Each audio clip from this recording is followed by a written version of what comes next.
যদি মানুষ তাদের নিজের কথাগুলো খেতে পারত, তাহলে তারা বুঝতে পারত যে এগুলো কতখানি তেতো। মানুষের মুখে বলা কথার একটা আলাদা শক্তি আছে।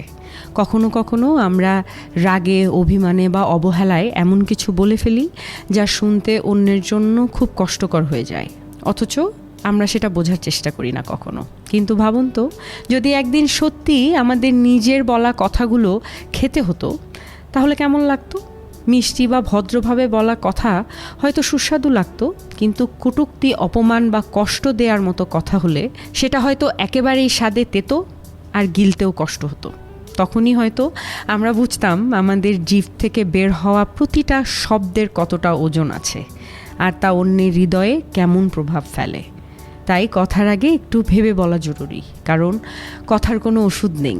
একবার বলে ফেললে তা আর ফেরানো যায় না কখনো। নিজের কথাই যদি একদিন নিজের কাছে তিতে হয়ে ওঠে, সেটাই হবে সবচেয়ে বড় অনুশোচনা।